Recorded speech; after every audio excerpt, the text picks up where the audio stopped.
Come to order. We'll get the meeting underway. Welcome to this joint council meeting. I'll just open with karakia. Tuia kurunga, tuia kararo, tuia karotho, tuia kawaho, tuia tātou te tangata, ki te kaupapa o te hui nei, ki te kaupapa o te rangi nei, Māori ora kia tātou katoa. Now, the meeting is being live streamed, I understand. We have apologies from Deputy Mayor Rainey. Do we also have apologies from Councillor Paki Paki?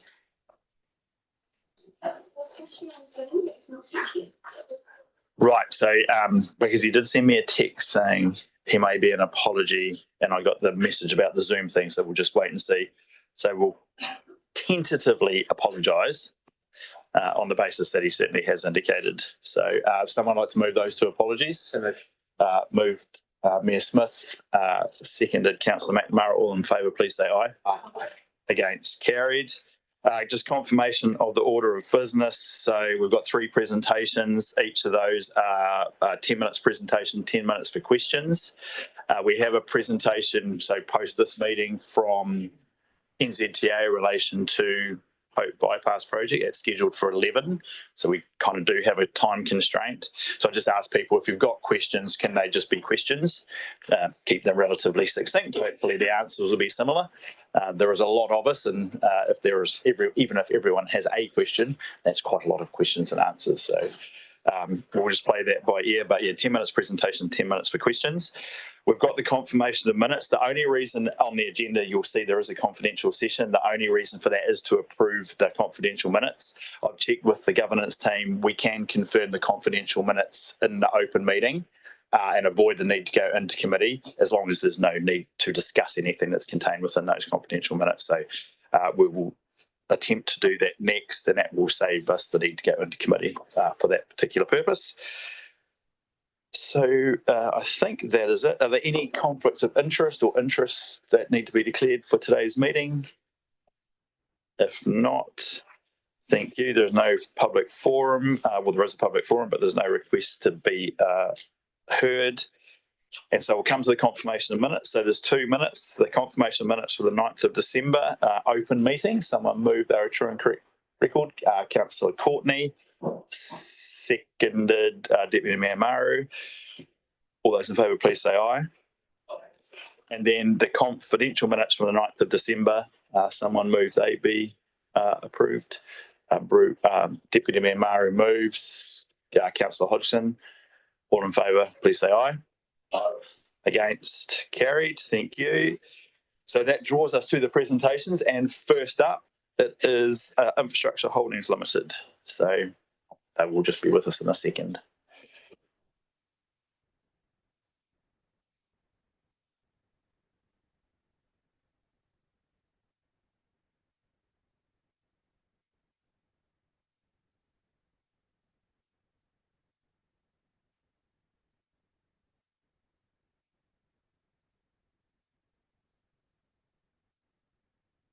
Welcome, Sue. Welcome, Mark. Maybe just brief introduction. I'm not sure how many people know who you both are, so if you just do a brief introduction for who you are and your role before you go into your presentation, that would be appreciated. Thank you. Kia ora koutou katoa. My name's Sue Sheldon. I'm here as the Chair of Infrastructure Holdings Limited, the group holding company that owns the airport and the port. Mark, introduce himself. Kia ora koutou, ko Mark Glover, toku inai. I'm the Executive Officer for IHL, the sole employee, and I work 15 hours a week for IHL. Good to meet you all. We have a presentation for you with our half-year results and the highlights of our statement of intent.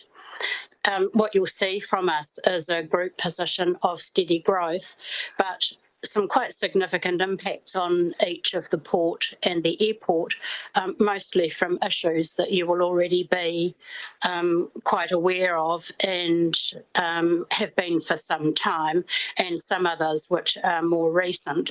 So the subsidiaries will talk you through those issues. And of course, there is time on each of the presentations for us to take questions. So Mark will start with his high-level summary, and then Port Nelson Limited, followed by Nelson Airport Limited, will present with more detail on each of those companies. So over to you. Thanks, Mark. Okay. Just going through here in terms of agenda, a couple of slides, as Sue said, on the interim results, then a few on the key messages out of the statement of intent. So in terms of the half-year results, they're as displayed here. So it was a strong half-year, and that was primarily driven by the wind throw logs at the port. So if you like the port story, when they talk about the future years, there's a little bit of one of feast and famine. So this year, a little bit of a feast from those wind throw logs, and that comes at the expense of future years where log volumes will be lower. But underlying result was steady improvement. The net profit after tax is significantly up because of the wind throw logs. The underlying return on equity is still lower than we'd like. It's 4.2% for the half year. So still work to keep working on as a group to improve results and gradually step up our efficiency over time. So looking forward to next year. So in terms of customer and community, we're always focused as a group on keeping to invest in the port and airport. So a couple of examples here. Covered walkway at the airport, I presume is for the sun, not for the rain. And some data exchange with customers to keep improving services at the airport. Climate, we're always looking for every year for some investments that keep chipping away at our greenhouse gases. So again, here's some solar panels will be put on the airport walkway. People are critical to our business, continuing to invest in safety and in further training. And then on the financial side, we're looking for our profit to rise from our statement of intent target for this year, which was 10.9 up to 12.8 next year. And we continue making significant capital investments. So 27 million next year's more than adequate to keep our maintenance program going and keep investing in services for customers. So as I just mentioned, in terms of profit and dividends, you can see our profit increasing over time. The figures for FY26, that's the current year. I've used a statement of intent here, figures. That's the statement of intent we published. The actual number would differ quite significantly for this year because on the positive side, we've got the increase from the wind throw logs. And on the negative side, there will be an impairment charge for the slipway project, which has yet to be fully quantified, that the port will touch on. And also, as of last week, there'll be some reduced revenues at the airport due to the reduction in flights by Air New Zealand. So over the next 3 years, forecasting the underlying result to keep growing, and we're forecasting our dividends to step up too. Now, just a little bit of a comment on the dividends. You can see there that the portion of the profit paid out in dividends doesn't grow as fast as the profit. So if you like, we're retaining more as a group. And one of our key priorities this year is to work with the port and airport, look at the future investment plans and look at the way we're going to fund, particularly the big redevelopment of the quay at the port and the runway extension, and look at the best way of funding that. Now, that means as part of that, we'll look at whether the retention ratio and the payout, dividend payout ratios are optimised. Then looking at capital investment for the through to 2031, we're investing around about 25 to 30 million. That's more than adequate to sustain our capital base and the quality of our infrastructure. We, as a group, we have fixed assets of around 500 million. So at that 25 to 30 million dollar investment PA, it means we refresh our assets every 17 years. So we are keeping it up to date. Big investments in terms of next year. The port has a provisional allowance of 8 million for some roading and car park optimisation. That is provisional and may not happen.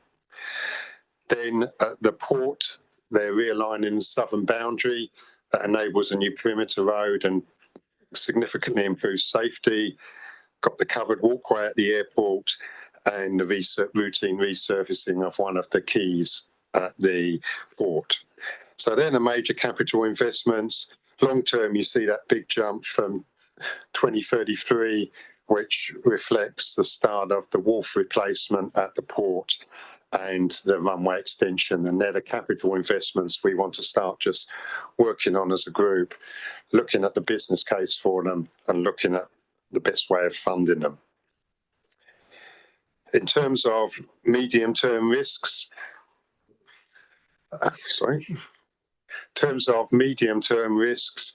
there's obviously log volumes, which we've touched on. There's the finalisation of the slipway costs and valuation and any impairment that the port will touch on. Airports growth is a little bit constrained by the airlines' capacity when I wrote this, and now is actively being impacted by global strife, global oil price, and then New Zealand pulling back their number of flights. And obviously there'd be, with the global strife, likely to be fewer tourists coming in. In terms of opportunities, there's always opportunities to improve performance somewhere across our complex businesses, efficiency, price tuning, making sure that major investments create shareholder value, and just continuing to optimise the way we fund investments. Opportunities to enhance use of assets. We do have big asset bases that are always changing with tenants coming, tenants leaving, opportunities to redeploy assets. And then as a group, we're looking to identify and realise synergies and cost efficiencies. For example, this year we'd probably move away from standalone climate reports to integrating that information into our climate information into our annual reports to reduce printing costs. So we're always looking at opportunities. That, Chair, is a brief summary, hopefully before the bell goes. Yeah, good work, Mark. You avoided the needing to be dinged. That's always a good start. So now it's open for questions. So bearing in mind there will be opportunity to hear from both the port and the airport individually and questions for either of them. So if they're specific to that, perhaps hold them to that point. Councillor McNamara. Thank you for your report. Just one question is, you've got quite a reasonably positive trajectory of income growth, and yet you've outlined quite a number of issues like the log price, the log volumes are going to drop off and various other things going on. So I'm just wondering what the driver is that you're expecting for the income. Yes. So part of that, Paul, is for the airport as a new pricing round comes into effect this year. So the pricing's redone every 5 years. So that helps drive top line growth, and underlying volumes outside of logs, just a steady, not particularly exciting. I think it's about 1% PA volume growth, but I'll let the port touch on that more when they present. Okay, thank you. Other questions specifically for IHL? Councillor Courtney. Thank you, Chair Tim, and welcome Sue and Mark. Thank you for your presentations. I'm curious to know, in your view, Sue, what is the IHL's role, or do they have a role to play in regard to job creation and helping our businesses in the region? And you know the backstory to that, of course. Jobs have been lost by the hundreds. And of course, businesses are struggling as well. So do you see yourself having a role in that area?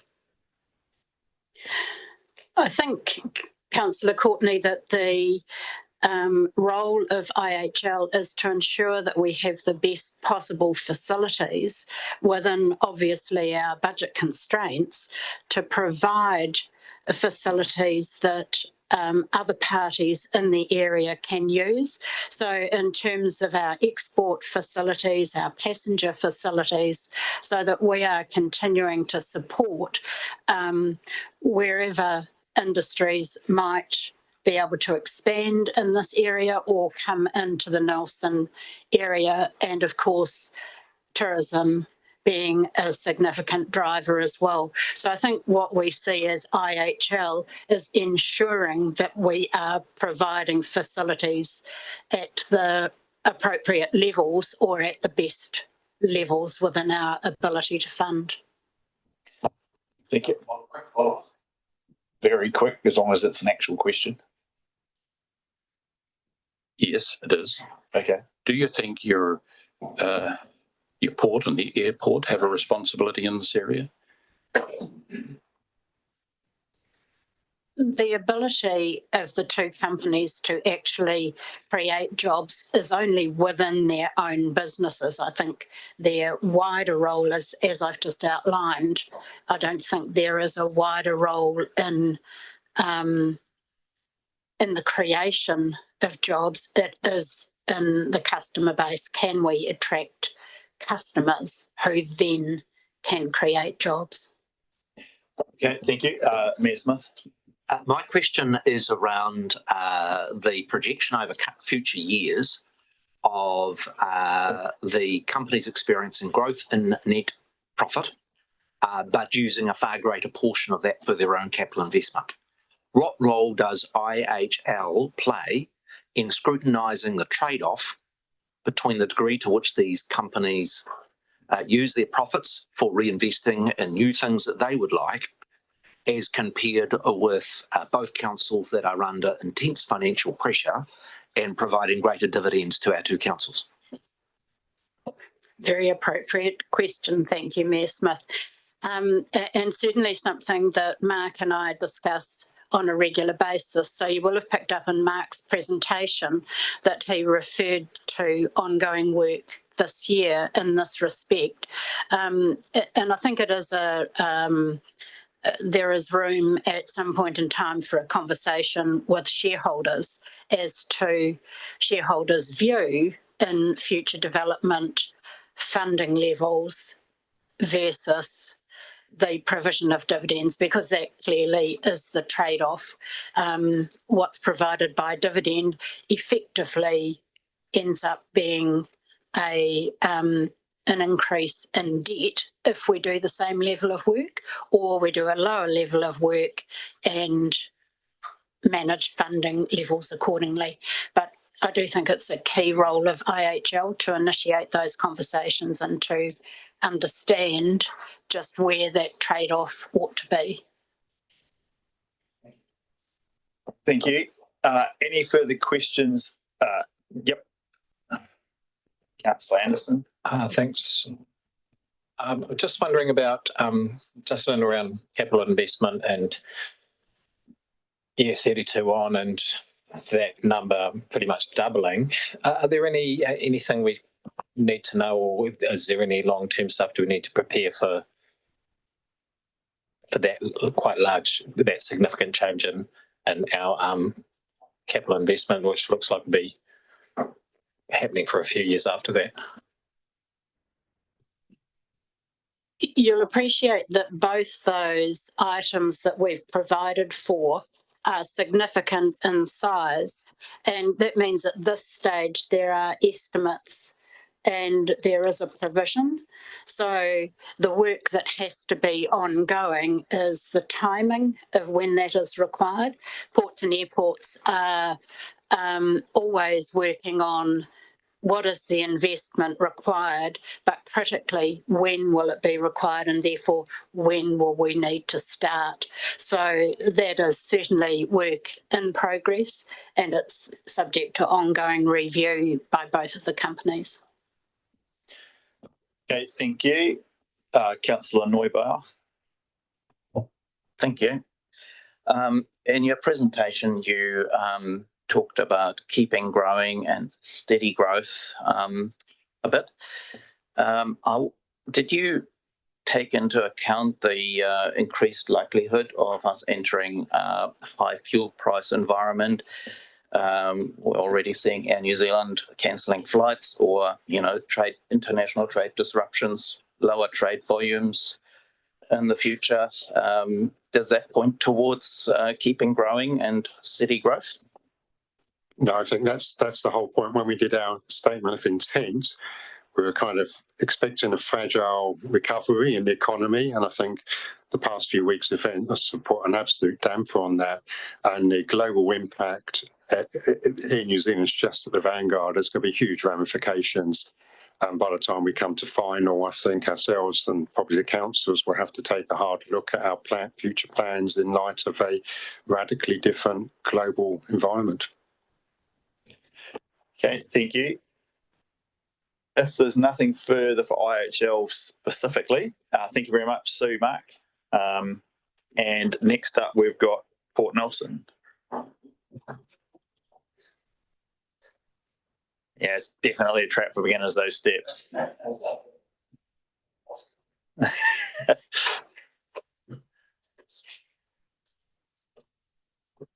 Again, welcome, gentlemen. Probably useful for a brief introduction from each of you before you kick into your presentation, so everyone knows who you are and what your role is. Thanks, Mayor Tim. Good morning, everybody. My name's John Safey. I'm the chairman of the Port Company. So today, before Matt gets into our presentation, I'd like to introduce Andy Proctor. He's our new CFO at the Port. He's been with us now for 3 weeks, so we've brought him along to enjoy the experience today and to get a bit of experience in terms of how these meetings are run. So we'll go straight to our presentation, Tim. Thanks. Thank you. Kia ora koutou. I'm Matt McDonald, Chief Executive at the Port. Same format as the IHL presentation. Quick reflection on the first 6 months of this financial year and looking ahead to next year. Starting off with this, which I think I don't need to dwell on this, but the point in terms of the Port here is obviously less sawn timber, less lease revenue from Sealord, and a heck of a lot more logs. That's really the story of that set of headlines there. So don't want to dwell on that too far, but important for the context for the year.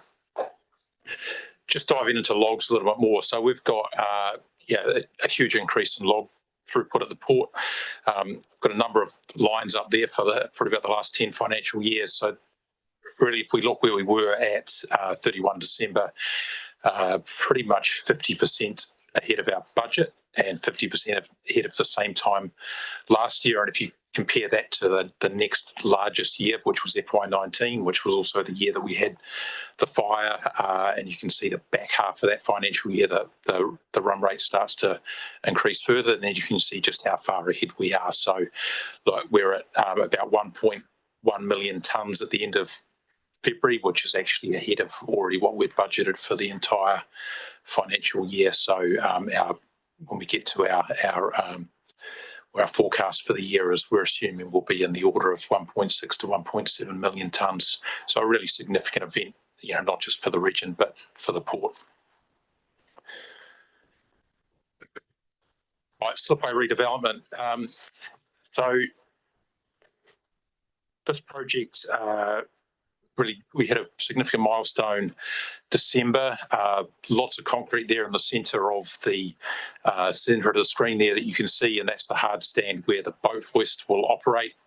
So the concrete pours for that were completed in December. And at the moment, we're working through the very final stages of construction, final services, water treatment, and so forth. And I think actually tomorrow we're doing a test lift with one of our tugs with the boat hoist. So the commissioning of the boat hoist is getting underway. So that's where that project is at. As we noted in our 6-month report, we expect that was very likely that we're going to have some impairment on this investment.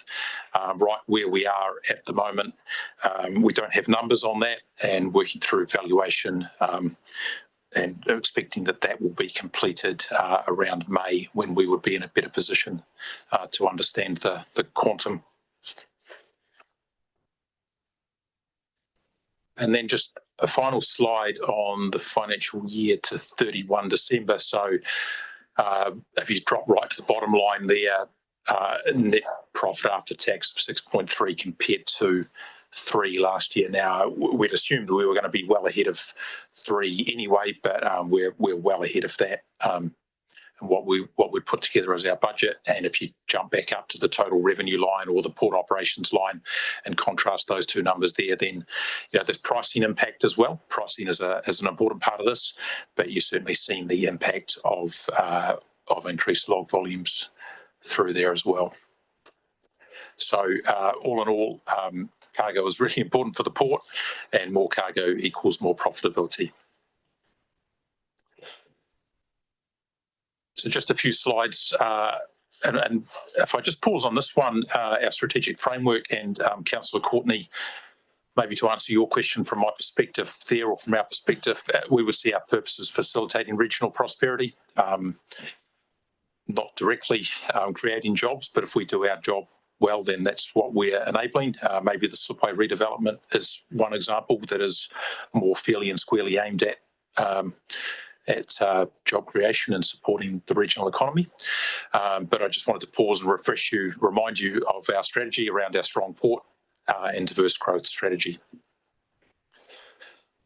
And so if we look at what we see at this point that we're focusing on for next financial year, if I look at the strong port side, live container exchange enables us both to have real-time information exchange with the customers, but there are some safety and some other benefits that come from that project as well.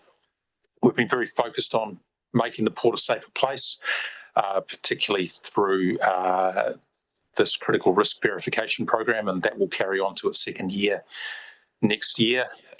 We have a private 5G network that we're establishing at the port. Again, there's some safety benefits that come from that, but also some underlying operational performance that we will deliver as well, and progressing our master plan, particularly with the Southern Boundary Realignment project. On the diverse growth side, 3 things. We've had our inland port over in Marlborough operating now for a year, but continuing to focus on that, in particular as we push towards establishing container operations over there. We've talked about the slipway already, but we're going to be next financial year in the 1st year of our operations, and it's a new operation, so there's going to be a lot of embedding that, and also just acknowledge that we're looking to cooperate as well as we can with the marinas boat hoist operations as well.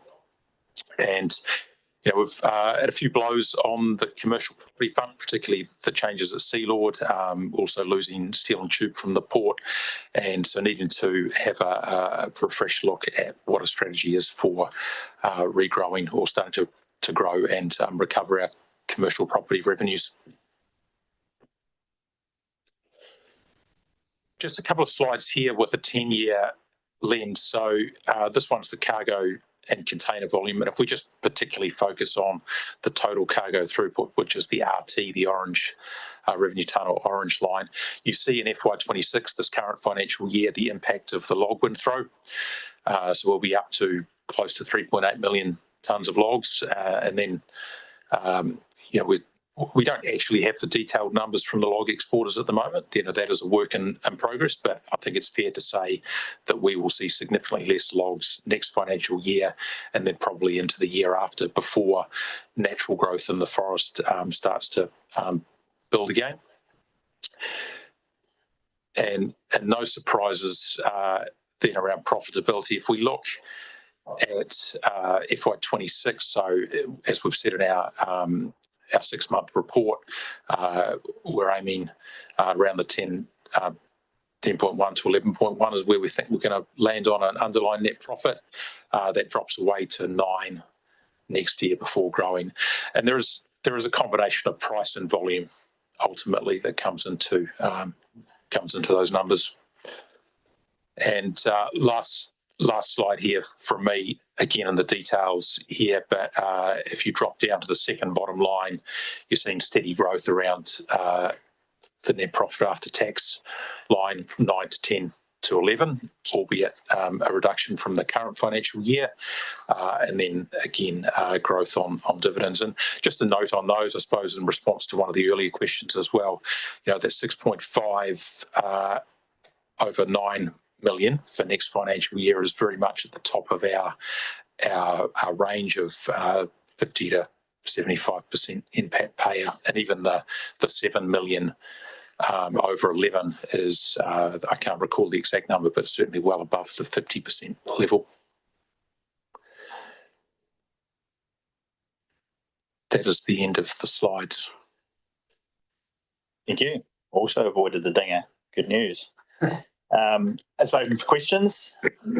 Councillor Mayling. Right. Thanks for that, Matt.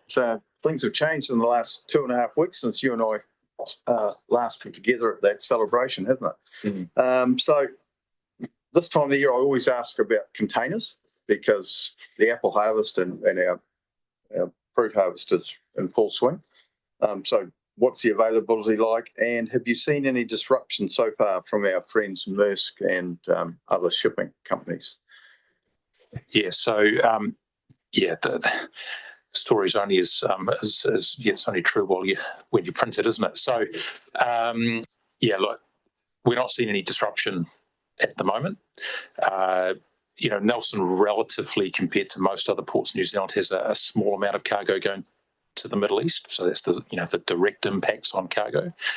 In terms of the apple season, it started pretty strongly.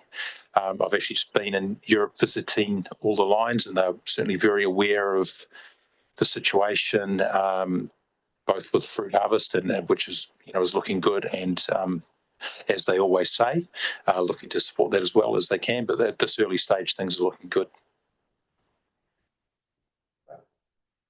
I know that a lot of our fruit harvest now goes to Asia too, significantly rather than to Europe. So is that going to help? I would expect so, yes. Yeah. Okay, thank you. Councillor Courtney. Thank you, Matt. Thank you, Matt, for your very professional presentation and a good news story, I think. What are your, looking forward the next 5 to 10 years, what are your 3 priorities for the port?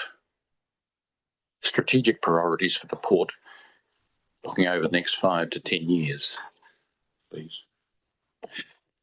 Yeah, great question. I think the challenge that IHL were alluding to around debt and capital investment, we've got to get that sorted. And when we talk about that, we know that wharves are getting towards the end of their lives, but the exact detail around that is still to be worked through. So that capital investment curve, understanding that's probably number one, actually, I think. Look, in the nearer term, trying to understand what's going on and the plan for our commercial property is a really important piece. So outside of the cargo piece, I'll probably stop at that point. Those two are really important. Okay, thank you, Mayor Smith, and then Councillor Skeggs. I just want to ask a longer term strategic question around the decisions government is making around the ferry replacements between Picton and Wellington. And the indirect implication it has is the competition that Centreport poses to our port operations around some of the freight we move out of Marlborough. Is the government's decisions around proceeding with the smaller 200-metre ferries and the infrastructure upgrade at Picton with a due delivery in 2029 going to have any impact on Port Nelson, or is it pretty neutral and pretty status quo? It's not a leading question. I don't have a view. I'm just always interested strategically in terms of the longer term of our port as to what the implications are of the government's decisions around that $2 billion investment in those two new ferries and the port infrastructure at Picton. Yeah, sure. I mean, if I start on the what can we control, I mean, our investment in the our inland port in Marlborough is really important there, and the work that we do very closely with the wine industry in particular. I mean, other customers or other competitors having more capacity is, of course, a risk, but I wouldn't see it as positive. But the fact that these things are so delayed has certainly allowed us to cement our place in the supply chain. Do you see any risk of the larger Picton ferries moving freight through across those ferries or through Wellington, or is that not a significant threat to that substantive part of Port Nelson's business? Yeah, I mean, I think we're fairly clear about what we have to offer customers. We think our route to market is a very strong route. Comes a little bit down to Councillor Mayling's questions around availability, for example, right? So the whole supply chain working is important for Port Nelson. I think if I think about Centreport, at times in the past there's been some very aggressive pricing. That's not necessarily the game they're playing at the moment. So I think, there's risk there, but we're very confident on the services that we have here and the offering that we have to customers. Thank you. Thank you, Councillor Skeggs and Councillor McNamara. Yeah, thank you through the chair. Yeah, hi, Matt. Just wanting to talk a little bit or just understand a little bit on the flexibility of deliveries. So talking to a lot of customers, I've sort of been representing the manufacturing sector, and there's quite a few comments about the opening time of the port for delivery and how obviously flexibility would help them on the delivery times because they're caught in traffic, but also take some pressure off Rocks Road if we were able to do a lot of our apples and other deliveries sort of in those nighttime hours. Could you just explain, I assume there's obviously the cost, it's a cost benefit side, but can you just explain what's happening there and whether there's some scope to be able to take some of that pressure off Rocks Road? Yeah, sure. Look, our standard opening hours for container receival, if we particularly zero in on that, is 7 o'clock to sort of 5 o'clock, and then we actually open to receive cargo through till more like 10 o'clock at night. We have operations going on. That requires customers to be organised and to put plans in place and to pre-notify and so forth.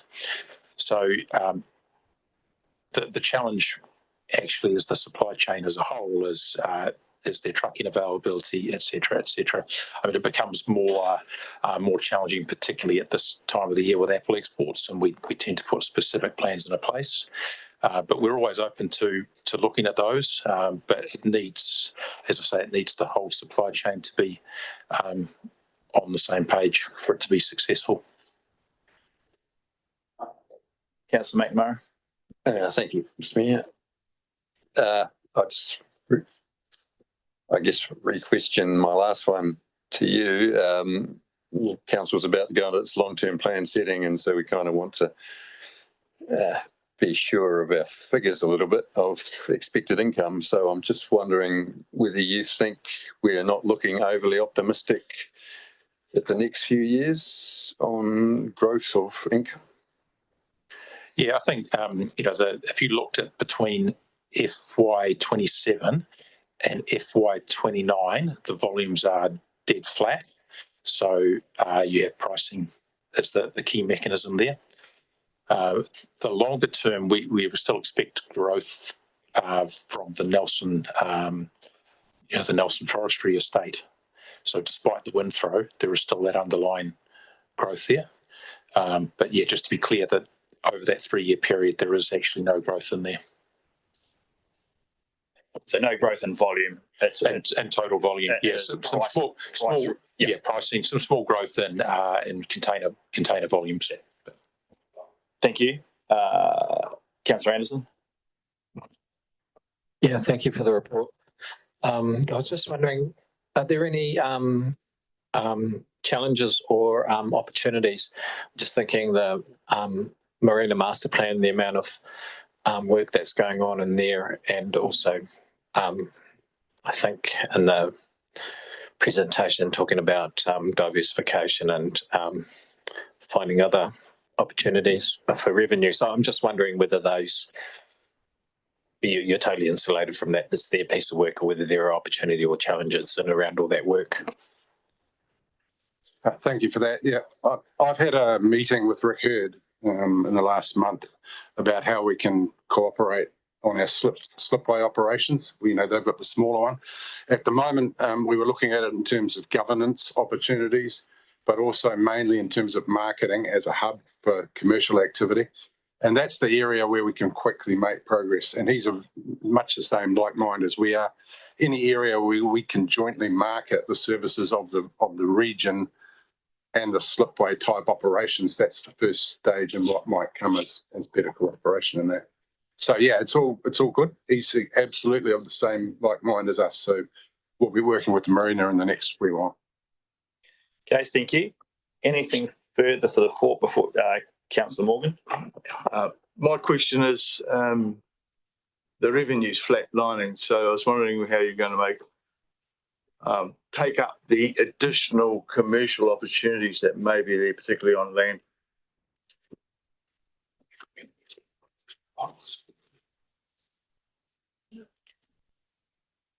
Yes, so just in terms of that revenue flatlining, and overall across the 3-year period, we have revenue growth from 85 to round numbers 85 to 89 million. So there is growth in there. Not all revenue is created equally, of course, for the port. Commercial property is really important to us because it obviously happens irrespective of what happens with the apple harvest, for example. The opportunities there are not around the commercial property are not quick though. I mean, our experience, say, with the plants and food investment that has been there since 2016. They had a 5-year round numbers 5-year gestation period to get there. So those kinds of developments are hard fought, hard. They're a long time coming. So really, the focus for this year is to put plans around that and to look at the opportunities. Okay, thank you. Councillor Neubauer.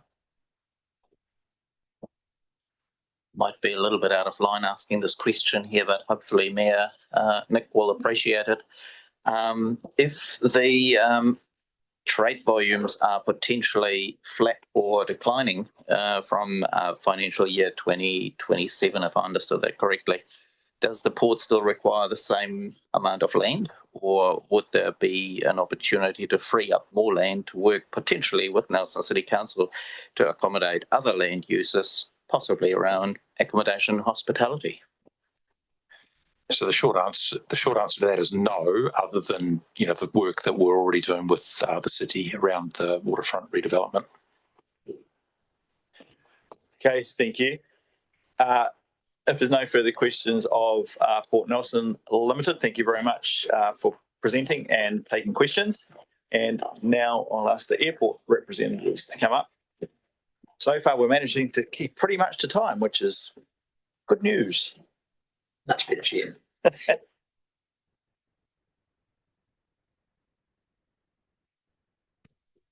Welcome again. So same thing, if just brief introductions, particularly for new councillors, and then we'll kick into your presentation. Kia ora. Well, kia kanui kakarahi rangatira mā. Ki te mana whenua ko nei nei rata mihi. Ko wai tēnei. No niue aki te puna. Whakalauwhalahi atu. Ko Clinton Hall Tēnei. Kia ora everyone, my name is Quinton Hall, and I'm the chair of the board at Nelson Airport. Brendan Cook, I'm the Chief Executive. Kia ora koutou, Adrian Ferris, CFO. So we're just going to take you through a presentation, but we thought we'd just start off quickly just by talking about the impact that we have seen over the last couple of weeks. So you'll be aware that Air New Zealand have advised that they've had fleet reductions as a result of the fuel increases across the period of 16 March to 3rd of May. And those reduction for us is around about 7,000 seats removed across, well, 7,000 seats across those three routes. Obviously for us, that probably equates to about a 5% reduction in terms of our overall capacity over that period. We are still working through the ongoing impact for us, and we are still not aware of the long-term position of Air New Zealand. So it's very hard for us to sort of understand what that looks like. There is obviously a level of capacity in Air New Zealand's route that they, in terms of their loading. So, you know, if you talk about them being 85% across their period, they can increase that across the reduced flights. So, but that is ultimately going to result in an increase in costs for the consumer, and the on-flying economic impact of fuel prices will have an impact as well. So we're really not 100% sure. So the body of the presentation moving forward is really focused on what we are seeing or have seen and what we predicted prior to this while we work through the impact, the ongoing impact. So I'll hand over to Brendan. Thank you. Thank you, Marina. Similar to Port Nelson, there's a few slides here. We'll look back at our financial performance and our performance from June through to December and some bit that's occurred this year before looking ahead of their statement of intent, what we plan to deliver in the year ahead. This graph here this table here looks at a number of different financial performance metrics. Looking at the bottom line, you can see that our passenger numbers are very consistent, a little bit down on last year. Revenue is slightly up, but net profit after tax is considerably up, and that's due to changes in our debt, interest payments, and also to do with the depreciation schedule as well. Sorry, but that depreciation schedule has changed. There's made some changes there, which has made this last part of the last financial year more profitable than the year prior. In terms of performance, things we've achieved this year, infrastructure, we've closed out the apron project that was completed in December. So we've got a nice new shiny apron. The airlines and our stakeholders on airport have been very thankful for that. It's a much more efficient and safe apron to work on. And we've closed out the 3 appeals for the plan change. The last one with the Community Association was closed out in February. Very positive engagement, resulted in good outcomes for both the airport and the Community Association. Some environmental reporting and purchase of a new hybrid vehicle to support our operations is our commitment to carbon reduction on airport. A long list of customer and community initiatives. We're very proud of the work we do to support the community around us and the region we serve. The 3 really important ones there to call out is the reopening of the perimeter walkway. A very popular walk around the airport was closed during the apron construction. It's reopened again now and more popular than ever. Lots of people enjoying that walk, especially in summer. The Walk the Runway event occurred in January, and it was hugely popular as well. Over 3,000 people attended. We're looking to grow that event in the year ahead to make it more engaging and more of an opportunity for people to come and experience the airport and take a walk on the runway at sunset. We also have the Cultural Design Project happening at the moment, and the opening ceremony is on Thursday morning, and looking forward to hearing feedback from all the councillors about what that art looks like and what a great impression it has from a community and cultural perspective within the terminal. MSOI last year had 16 targets. We're on track to achieve those, or definitely on track to achieving those, or have already achieved those. One of those targets is to do with our staff engagement. We've changed the way we're measuring our staff happiness and engagement, so that is incomparable, but we are very confident that our new measure will still be successful and a positive result. Some other things on the list there we've achieved is a new website and a Great Place to Work certification from a staff perspective. Similar to the port, we've taken the time to review our strategic framework. So this is our vision, purpose statements, supported by our values of teamwork, service and integrity, and driven forward by our strategic pillars. And more detail on that strategic framework is available in our statement of intent this year. So looking forward in the statement of intent, what's happening from sort of the passenger numbers, you can see on the chart on the right-hand side, passenger numbers have come down from the highs of 23, 24, around over 900,000 to where we are today, around 850,000 passengers last year, this year, and we expect that to be next year as well. The difference there between the black and the green chart, the black and the green columns in that chart, is the position we have on that growth and recovery in the year ahead. So the black bars indicate a stronger growth. We expect the decreased capacity that has occurred in the last 12 months outside of the global oil issue to be more conservative and a slower growth in the years ahead. So we're not expecting to be back above 900,000 passengers until 2030. Some key projects highlighted in the SOI, more work on our our stormwater upgrades. I've already touched on the airside walkway. It's a good project to connect those outer bays of our apron with a comfortable walkway that protects people from the sun and the rain and the noise of aircraft as they're walking on that space. We'll have a solar installation on top of it. We are in the process of purchasing the runway and airfield lighting infrastructure from Airways.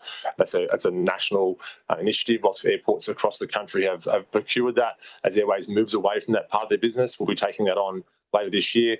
Refreshing a master plan, some noise mitigation measures as part of the plan change work, and cafe refresh are things that are coming in the year ahead for us. Thank you. Thanks, Brendan. It's open to questions. Councillor Mailing. Thanks, Brendan, for your presentation. Just two quick questions. Have you seen an impact on our third tier airlines? I'm talking the other ones as well with this fuel. And have you had any whispers from Air New Zealand about the replacement of our Q300s, which are now an average age of over 17 years, that are still flying? Yeah, thank you. We speak regularly with all our airline partners, particularly both Origin and Sounds. They are feeling the impacts of the fuel crisis as well.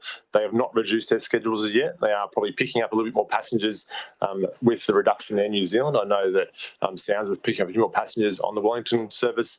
So we are expecting to sort of fill that gap a little bit, but they are some of the same cost pressures as others. There's no indication as yet as they'll be introducing any new flights, but we'll encourage them to see if they can make those flights possible while this downturn is on and really benefit from that reduced capacity on those services they support. The Q300, in New Zealand's been quite clear. There will be flying that aircraft, well into the 2030s, and there's been no indication of what that fleet change or replacement could look like. I wouldn't speak on behalf of Air New Zealand, but they plan on flying it well into the 2030s and more than likely replacing those aircraft with ATRs when those aircraft come out of service, and there's no other plan yet as to what that fleet shift looks like from them.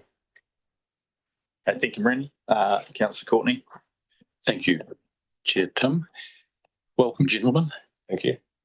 Adrian, I'll come to you first. I've got two questions, Chair. Please correct me if I'm wrong, but the apron's finished now, and that's excellent. But does my memory serve me correctly when I say that you funded that from within the airport revenues? 10 million? That's correct. There's always timing with projects, of course. So there is some capital funding or debt funding that's been required. I think sitting at the total project is about $10 million, but most of that has been probably a fair proportion of that has been funded by internal revenues. I'm going to have three questions, and because I didn't expect another one. Why are you doing it that way, particularly in light of what's coming up and the extension of the runway? I thought that sparked my attention. Why choose that path? Primarily because it's paid for by the airlines. So in the sense that, so internal, we essentially charge for aeronautical, recover that through aeronautical fee charges from the airlines. So that's the reason it's funded that way. Good. The second question is around, and I'm not going to apologise for this, It's around jobs and supporting, helping businesses. Now, you're very active in the community as an airport company. You really are. You do a great job there. But I'm wondering, and please don't balk at this, have you given consideration to perhaps bringing the extension of the Nelson runway, airport runway, forward? And I say that in the interests of jobs and helping business, helping Air New Zealand, who's under financial pressure at the present time, and we're not getting the same amount of freight in that perhaps other centres are because capacity. Thank you, So Councillor that's where my question's going. Right. Any consideration of bringing Yeah, the runway thank you. project forward? Now that the appeals to the plan change are behind us, we are actively looking at the timing of that project and the benefits that that project will have for the community, for our partners, for our airlines, for all things that will come along with that extension and opportunity for aviation at Nelson. That work is still ahead of us. We're unsure yet what the trigger for that will be. The work this year ahead of us is about understanding the costs and the design and what it could look like. So we're not dismissing it. We are looking at the next sort of couple of years as to when that could be. Okay, thank you. Councillor McNamara. Thank you. Just wondering with the repricing coming when it is, what impact does that have on airline decisions as to perhaps using other airports maybe? So the airline pricing, we've had a 5-year pricing period, and it comes to the end this year. We've entered into conversations with New Zealand around refresh pricing for another 5-year period. Airline pricing, airport pricing and charges are less than 7% of an airline ticket, and airlines price depending on the market demand for those tickets and the capacity of the flexibility of the need for those tickets in the service. So it's uncommon that airlines will withdraw capacity to an airport because of airport pricing, but we are very sensitive that our pricing does impact the cost of customers and the cost of the community. And we work with the airline partners through a consultation process, through the pricing review process with them to ensure that our pricing is appropriate. Okay, thank you. While we're on pricing, just a question you touched on, the airport acquiring the assets from Airways in relation to that. Is that wrapped into the pricing negotiation with the airlines for the next round? Yes, it is. Yeah, the cost of the purchase and the ongoing maintenance and service of that asset is wrapped into the pricing. Cool. Thank you. Councillor Stallard. Thanks, Chair King. Just 2 questions following on from Councillor Courtney's question and your response about the timing of the runway extension. That project was really couched as being able to accommodate future low and zero emissions aircraft. From the exchange just now, it seems to me the airport is open, and certainly Councillor Courtney is open to scheduling that work independent of that technology developing for low and zero emissions aircraft. The factors are more around helping New Zealand and so on. Is that the case that the airport might consider bringing that forward in the absence of any new technology for aircraft, and we see kind of the opposite of what we were told in terms of it reducing emissions? It might actually be extended and increased emissions. No, that's not the case. We work with the airline partners around the trigger for that development. The airlines, as Adrian's touched on, are the ones who pay for that asset. So we need to have support from airline partners as what is the benefit of that asset, and their support in investing that money and recovering that money through aero charges. So we'll work with airline partners as part of this plan change, the master plan refresh, understand what those triggers could be for them. It will be around the fleet changes, but what it means in terms of fleet and the timing of that fleet, we're uncertain this time. Thank you. And just one more.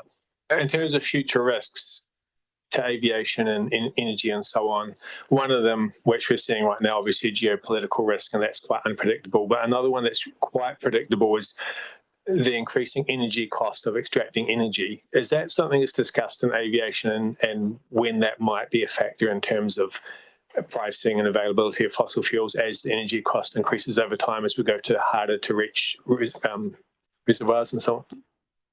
Not typically, but I imagine it will be as part of our conversations next week with Air New Zealand around those demands and pressures on them. Yeah. Okay, thank you. Are there any further questions, Councillor Ellis and then Councillor Woods? Thank you, team. Thanks for your presentation. Well done on all the work you've done, noting the work with Hospice and the runway opening and the business awards. So well done on that. I just wanted to ask a question. When we had the presentation from Son Mark for IHL, and they were talking about the $8 million landside roading and car parks thing, and from that I got the impression that that was being delayed or that's in the pipeline. Do you have any comment on that? On my assumption, it is to do with the current situation, and it's obviously not looking that good financially, but am I correct? It's not so much a question on it financially. We're looking at it more strategically. So that project, which was the Jenkins Creek car park and development, was in place prior to my arrival at Nelson Airport. We're looking at our project and our capital pathway and our growth pathway as part of the master plan and what infrastructure assets do we need. It's more of a critical view of what's our car parking demand versus capacity and when's the right time to develop those assets.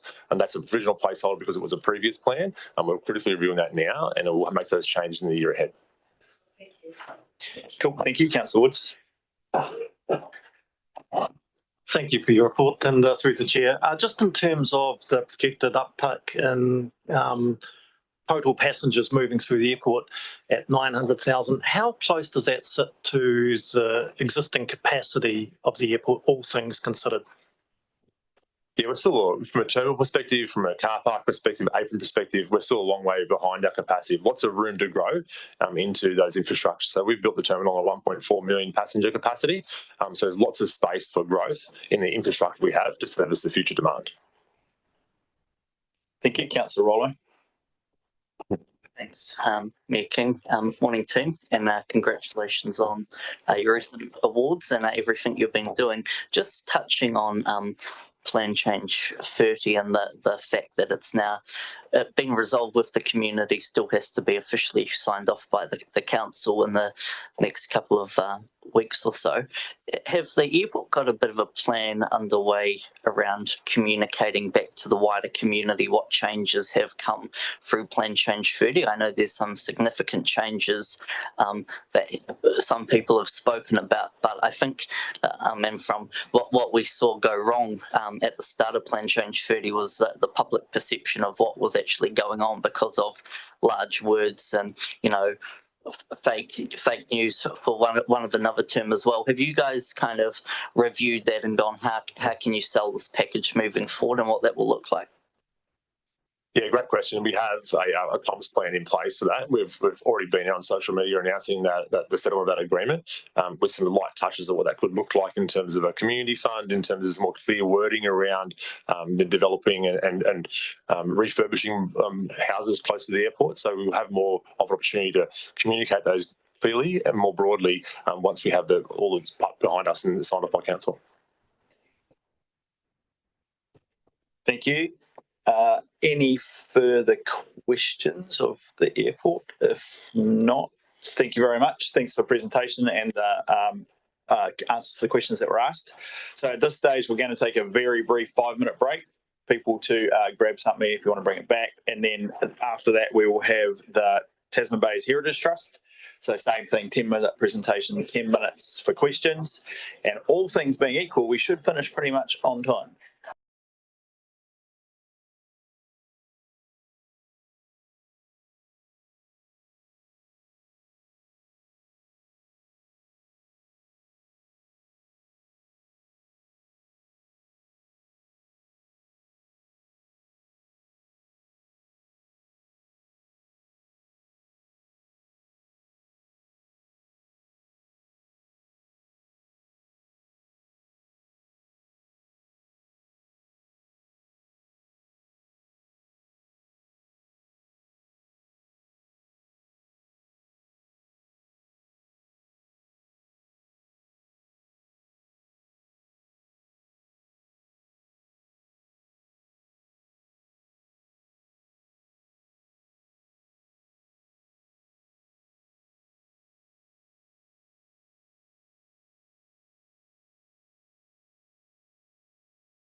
Right, we'll reconvene. So next up, we have the 6 monthly presentation from Tasman Bay's Heritage Trust. So I will come over to you if you just like brief introductions and roles, and then into the presentation. 10 minutes for the presentation, roughly 10 minutes for questions. So I'll hand over to you. Kia ora. Good morning, everyone. My name is Venus Guy. I'm chair of the TBHT, and with me we have today Andrew Wilson, one of our trustees. Thank you for the opportunity to be here today and give us an opportunity to give you an update on our progress and the work. We'll walk you through the presentation that we have today, which is very brief, and we'll be very happy to answer any questions at the end. But thank you for your time. We're currently on track to meet our 2025-2026 goals. From 1 July 2025 to 1 March 2026, we have welcomed approximately 41,000 visitors, which puts us well on track to achieve our annual target of 60,000 visitors. Visitors' feedback continues to be very positive with a 92% visitor satisfaction rate. Our education programs are performing exceptionally well with 100% teacher satisfaction rate, which reflects the value schools are seeing and the learning experiences as we provide. We have also continued to support the wider cultural sector, providing over 50 hours of assistance to iwi, marae, museums and galleries across the region. Finally, work on the ARC construction project is scheduled to begin on time, which is an important milestone for the organisation. This slide highlights some of the key exhibitions we have presented. Toi Koru, Sandy Etsit, celebrates the work of Aotearoa's most respected Māori artists and educators, exploring the significance of kōwhaiwhai and contemporary Māori visual language. Haurongo, Moriori Music and Manawa is a powerful exhibition that shares Moriori stories through music, culture and identity, offering visitors a deeper understanding of Moriori heritage. And Te Ao Kanapa, the wonder of light, colour and pattern, is an engaging exhibition that explores how light, colour and pattern shape the way we experience the world. Together, these exhibitions reflect our commitment to presenting meaningful cultural stories and engaging experiences for our community and visitors. In this slide, we have highlighted 2 upcoming exhibitions. Taku Rau Te Kumu, He Whitu e Te Rangi, He Whitu ki Te Whenua, meaning a star in the sky and a star on the earth. Powerful narrative, this exhibition will run from 10 April to 18th of July. This exhibition celebrates creativity and cultural storytelling, bringing together a lot of people, places and identities. Later in the year, we will be revealing and presenting the Sari exhibition, curated in partnership with Cultural Conversations. They will run from 24 September to 8th of November 2026. Exhibition covers and explores the cultural significance, history and artistry of the Sari and reflects the diversity of the communities within our region. Both exhibitions continue to focus on presenting meaningful cultural experiences that connect with a wider range of audiences. And on that note, I'll pass it on to Andrew. Providing an update on the Archives Research and Collection Facility that's achieving the Trust's key strategic goal, which is to safely house the collection and make it accessible to our communities. It's now underway, and that's in large part thanks to the support of both councils. Go through there. The progress so far, the site which we're occupied has been settled, the purchase for that, and that was done concurrently with the sale of the Church Seat site, which largely funds the land purchase.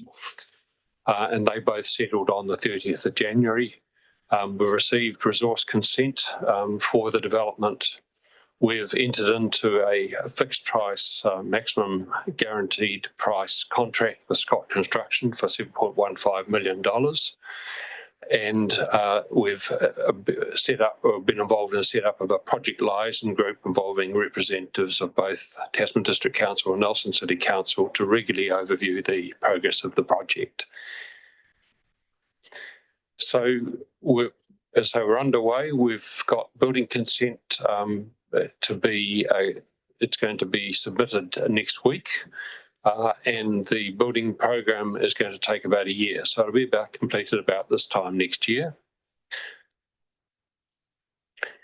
And at the same time, we're also looking at going through a project for the collection relocation. And that's currently transitioning from normal operations into a project mode for that. We've given some advance notice that we're going to have to put a pause on public research requests, and that's resulted in a flurry of requests which have now been all processed through and ahead of just starting to shut things down a bit so we can get the collection properly packaged and ready for relocation. The pause starts on the 7th of April.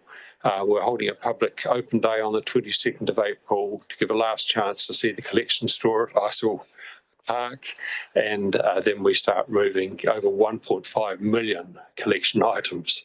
So it's a 2-year project to relocate that collection. Back to me. This slide provides information and update on the fundraising progress. But since then, we have also had an important milestone, which was achieved on 18 February 2026, laying of the Maori Stone, which that was laid by the 8 iwi of the top of the South Island. The Maori Stone was sourced from the Maitahi River, and it symbolises the life essence of the new building, which ensures the protection of our people, our staff, and our visitors. Update on our fundraising.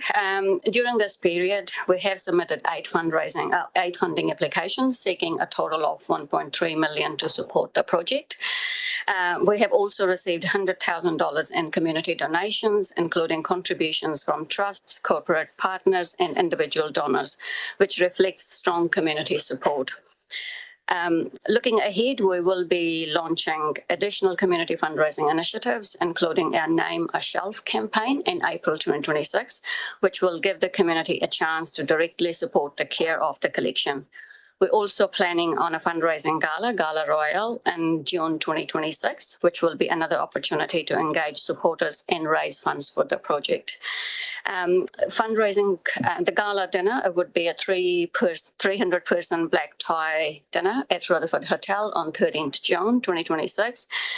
We have already seen strong interest with over 30% of the tables sold. We have also pleased to say that Nathan Farvey is our keynote speaker for the night. Evening will include live and silent auctions, raffles, and other donation opportunities. Next one. Strategic goals. So this slide continues and outlining our key strategic goals for 2026 and 2027 year. A major priority remains establishing a permanent facility to properly care for the Nelson Tasman Regional Heritage Collection. Alongside this, we are focused on being a good employer and supporting our staff while also preparing the collection for relocation as part of the ARC project. We will continue to strengthen the museum's role as a valued visitor destination, educational provider, and a place for cultural and community connection. Providing high-quality education program will remain a core focus. We are also beginning to prepare for the impacts of climate change on our collections and facilities, ensuring long-term protection of the region's heritage. At the same time, we'll continue to manage our financial and physical resources responsibly and efficiently. Finally, we will be progressing work to rename the museum so that it better reflects the wider Nelson Tasman region. Would like to highlight our core sponsors and supporters: Nelson City Council, Tasman Council, Rata Foundation, Lottery Grant Board, Bed Trust, Scott Construction, Common Construction, Historical Society, McKee Charitable Trust, and Civic Trust. And without support of these organisations, we wouldn't be where we are today. I would like to thank the joint stakeholders, TDC, NCC. And on that note, very happy to answer any questions. Okay, thank you. Thank you for the presentation. It's now open for questions. Councillor Kinnermont and then Mayor Smith. Thank you, through the Mayor. Can you remind me whether there's going to be any solar panels on the new ARC building? Not at this stage, but we do have a project underway at the moment to review whether there's advantages in doing that, and looking at the cost in that, and that's been driven by just an analysis of just where the electricity prices have gone in the last year or two. Thank you, Mayor Smith. In the business case that you presented for the ARC facility, it had at March 26 all 700,000 of the pledge commitments being provided into your bank account, and fundraising being achieved of 181,000 by March 26. Has the 700,000 in pledges and grants been transferred and in your bank account, and how much of the 181 has been raised by the date that was in the business case? Yeah, I think we're pretty well on target on that, just looking at the figures on that. So we've got, where it stands at the moment, we had $1.2 million to fundraise. I guess the first thing to say is that we've got committed and banked, or pretty well locked in all the fundraising grants to fund the purchase of the land and the to see the construction project through to completion. So the remaining parts of the project, which fundraising efforts are being focused on, are the shelving and the collection relocation going forward. And we've targeted about $1.2 million for fundraising for that, and that's what we have presented on previously. Of that, there's an active fundraising project on at the moment, looking at where we've got in terms of applications to community grants, funding agencies and the like. It looks like we're confident of sitting around about $700,000 on, $500,000 of that, leaving about $700,000 to raise over the next 12 months. So that's my question is quite specific. So can I just quite specific? How much of the 700,000 in the business case? I was just going to clarify the question because I also was unsure that there'd been a clear answer. So there was 700,000 and 181, and if you don't have the figures specifically today, so you've indicated that that sum is largely secured and locked away as was. And if you could circulate the actual figures post the meeting to all of us, it would be very useful. Where we stand. Is it in the bank? Because that's what the business case said. Or is it a pledge? A pledge changes from the time you get the cash. Your business case said you'd have the cash. Have you got it? So what's the question again? So in relation to the 700 and the 181, setting aside the 1.3 million, which you've explained is fundraising in play, and you're confident around $500,000 of that funding. So that's the 1.3 looking forward. The 700 and the 181, how much of that is physically with the trust as opposed to banked? It's all the 700,000 there, isn't it? Right? Yeah, it is. Yeah. It's in your bank account. Yeah. That's great. Right. Is there any further question?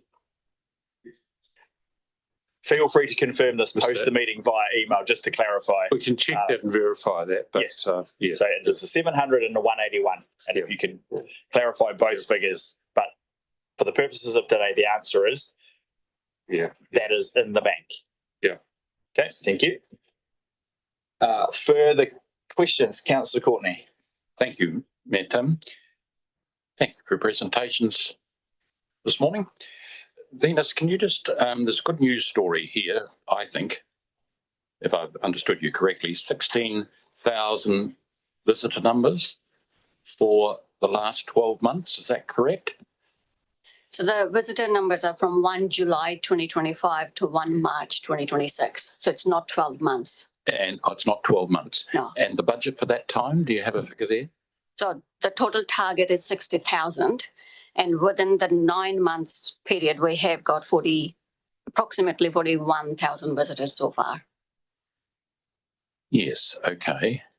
So, and what do you attribute that to? There is a lift there, is there? I'm looking for a good news story, please. Yeah, absolutely. So the projects we have had so far and the exhibitions we have had so far, they've been very popular, not only among the children, but also the grown-up population. So they've been very popular and our museum's been buzzing. Good. And are you still getting central government funding for some of the educational programs that you run? We have funding secured until the end of this year, but we do not have anything committed the next year. So we will be looking at, doing some work on that this year. Yeah. Thank you. Okay, thank you. Other questions? If not, thank you very much for coming in for your strategic presentation. We'll look forward to the clarification of the questions that Mayor Smith asked via email, just to confirm the answers that were provided. That would be very much appreciated. And best of luck with the construction on the new facility in Richmond. With that, and remarkably 1 minute ahead of time, I will close this meeting with karakia. And then following on, we have a presentation from NZTA. So we will move to that in due course. Kia horo te marino, kia whakapapa panamu te moana, aroha atu, aroha mai, tēnā tātou, tēnā tātou, tēnā tātou katoa. Thank you, everybody. Appreciate everyone's contribution, questions and answers. That was all very efficient. Well done.